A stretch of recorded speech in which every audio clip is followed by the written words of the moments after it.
अस्सलाम वालेकुम नाज़रीन, शहरयार अफरीदी वाला स्टेटमेंट उस हवाले से तो आपको खबर देंगे। पहला आप कह लें नतीजा या पहला रिएक्शन सामने आ चुका है और शहरयार अफरीदी ने वो स्टेटमेंट किस प्रेशर में आकर दिया है या कोई और वजह है, उसके ऊपर तमाम तर चीज़ें बड़ी डिटेल से आपके सामने रखेंगे। लेकिन इस वक़्त एक और खबर रिपोर्ट हो रही है रात से कि फ़ौज में कोर कमांडर मंगला के इस्तीफ़े के बाद 5 बड़े इस्तीफ़े मज़ीद सामने आ रहे हैं और एक और समरी आ रही है 5 इस्तीफ़ों की, जिसमें बताया ये जा रहा है कि 1 लेफ्टिनेंट कर्नल है और 2 कैप्टन्स के इस्तीफ़े हैं। और रज़ाकाराना तौर पर कहा जा रहा है ये इस्तीफे दिए जा रहे हैं, कोई इसको रिलेट ना किया जाए या लिंक ना किया जाए मामले को कोर कमांडर मंगला वाले इस्तीफे से, क्योंकि कोर कमांडर मंगला के इस्तीफे के बाद काफ़ी ज़्यादा स्टोरीज़ इस किस्म की बनाई गई, काफ़ी ज़्यादा स्टोरीज़ क्रिएट हुई कि शायद ये इस्तीफा जो है इसके बाद एक तसलसल शुरू हो जाएगा इस्तीफों का। लेकिन अब कहा जा रहा है कि ये जो इस्तीफे 5 बड़े आ रहे हैं फ़ौज से, इनको रिलेट ना किया जाए। कल रात से शहर अफरीदी ने जियो न्यूज़, जियो टेलीविज़न के ऊपर बैठकर एक स्टेटमेंट दिया और उनसे जब पूछा गया कि आप क्या नून लीग के साथ बैठेंगे, मुज़ाकरात करेंगे मौजूदा हुकूमत के साथ, तो उन्होंने कहा कि हम डीजीआईएसआई के साथ बैठेंगे, हम आर्मी चीफ से मुज़ाकरात करेंगे, ये तो रिमोट कंट्रोल पे चलते हैं, इनसे हम मुज़ाकरात नहीं करेंगे, हम डीजीआईएसआई से मुज़ाकरात करेंगे। मुझे वक़्त याद आ गया जब डीजीआईएसआई ने प्रेस कॉन्फ्रेंस में कहा कि ये सियासतदान हमारे पास खुद चलकर आते हैं, हमें कहते हैं हमारा मसला हल कराओ, हमें एनआरओ दो और फिर हम इनके मसलों में जो है वो बैठते हैं। सो यहाँ पर बड़ी अजीब-सी बात है। इमरान खान 28 साल उसकी स्ट्रगल को कंप्लीट हुए, वो जेल में बैठा बड़ी-बड़ी ताकतवर शख्सियात के नाम ले रहा है, वो उनको ललकार रहा है, लेकिन बाहर उसकी पार्टी के लोग वो कह रहे हैं कि हम मुज़ाकरात करेंगे। एक तरफ ये कहते हैं कि तमाम तर ये जो एक सिलसिला जारी रहा, जिस तरह से कारकुनान को उठाया जाता रहा, जो एक तशद्दुद का सिलसिला, पुरतशद्दुद कार्रवाइयाँ रही पाकिस्तान तहरीक-ए-इंसाफ के ऊपर, कहा जाता है कि पाकिस्तान तहरीक-ए-इंसाफ की जानिब से कि ये एस्टेब्लिशमेंट ने करवाई हैं, ये ताकतवरों की जानिब से करवाई गई हैं। दूसरी जानिब ये कहा जा रहा है कि हम उनके साथ मुज़ाकरात करेंगे। एक जानिब इमरान खान कह रहे हैं कि बुशरा बीबी को कुछ हुआ तो मैं पीछा करूँगा। वो ताकतवर शख्सियत का नाम लेकर कह रहे हैं कि मैं बाहर निकल कर आपके गैर आईनी और गैर कानूनी कामों का आखिरी दम तक पीछा करूँगा। दूसरी जानिब उन्हीं से मुज़ाकरात की बात हो रही है। शहर आफरीदी के स्टेटमेंट के बाद डेफिनिटली बड़ा क्रिटिसिज़्म भी हुआ और बहुत ज़्यादा तनकीद का निशाना बनाया गया। अब यहाँ पर अवाम जो है वो नहीं थकी।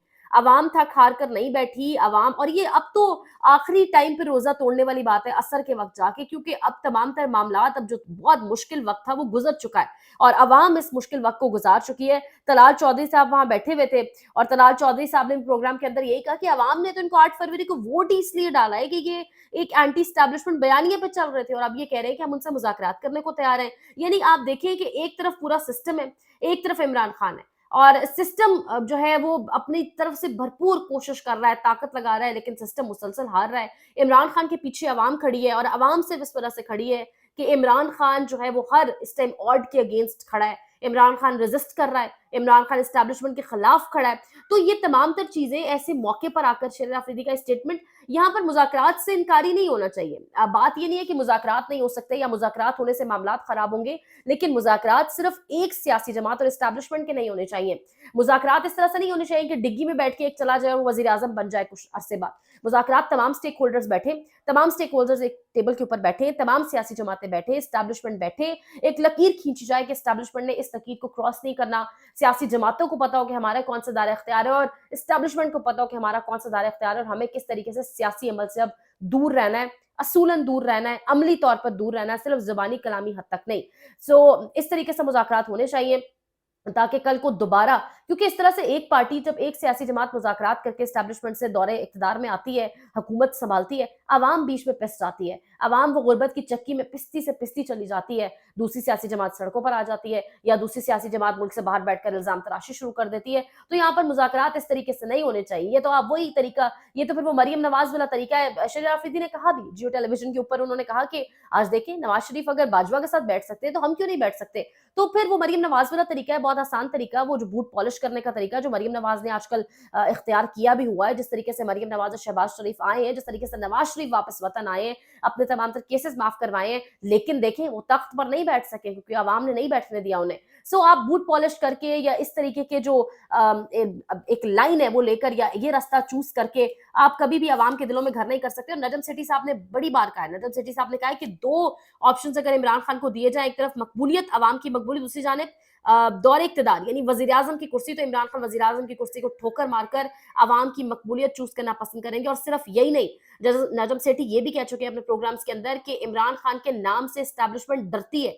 एस्टैब्लिशमेंट की आंखों में आग आ जाती है, एस्टैब्लिशमेंट गुस्सा भी होती है और डरती भी है, एस्टैब्लिशमेंट कहती है कि हम वाकई इमरान खान को कंट्रोल नहीं कर सके और ना ही कर सकते, तो वो आदमी इस हद तक एक एग्रेसिव लाइन लिए हुए है, एक मैक्सिमम एक्सटेंट तक पहुंचा हुआ है और वो उस लाइन पर स्टैंड किए हुए है, अवाम उसके साथ है। तो इस किस्म के स्टेटमेंट्स और शरीर अफरीदी पर आप क्रिटिसिज्म भी नहीं कर सकते। ये वो फैमिली है, ये वो जवान सियासतदान है जिसने बहुत सफर किया है। इनको उठाया गया, इनके बच्चों के सामने इनको जिस तरह से उठाया गया, इन्होंने जो मुश्किल वक्त एक सेल के अंदर गुजारा, जिस तरह से इनकी तबीयत खराब हुई, तमाम तर चीजें हमारी आंखों के सामने से गुजरी हैं। अब ये स्टेटमेंट इन्होंने कौन से स्टेट ऑफ माइंड में दिया है वो अलग कहानी है, लेकिन इन पर आप क्रिटिसिज्म भी नहीं कर सकते। आसमा जहांगीर कॉन्फ्रेंस थी जी आज, आसमा जहांगीर कॉन्फ्रेंस जिसमें इससे कबल काजी फाइजा साहब और नून लीग के कुछ लोग शिरकत करते रहे, लेकिन आज आसमा जहांगीर कॉन्फ्रेंस में शिरकत करने से मरियम नवाज ने और मौजूदा चीफ जस्टिस ऑफ पाकिस्तान, जिनकी एक्सटेंशन की बात हो रही है, इस शर्त पे हो रही है कि आप एस्टैब्लिशमेंट की इंस्ट्रक्शंस मानेंगे, दोनों ने आज की कॉन्फ्रेंस में हाजिरी से इनकार कर दिया। तो ये वो रास्ता है, ये वो मुज़ाकरात वाला रास्ता है और ये वो सेटलमेंट वाला रास्ता है। अगर ये रास्ता आप चूज़ करेंगे तो आवाम आपके साथ नहीं होगी। कीमती राय का इज़हार कमेंट सेक्शन में ज़रूर करें, चैनल को लाइक करें, शेयर करें, सब्सक्राइब करें, कंटेंट को जितना शेयर कर सकते हैं करें, आपकी सपोर्ट दरकार है। पिछले चैनल को बंद कर दिया गया है जिस पर 38,000 के करीब सब्सक्राइबर्स थे, सो इसको ज़्यादा से ज़्यादा शेयर करें। अपना बहुत ख्याल रखें, अल्लाह ने के बाद।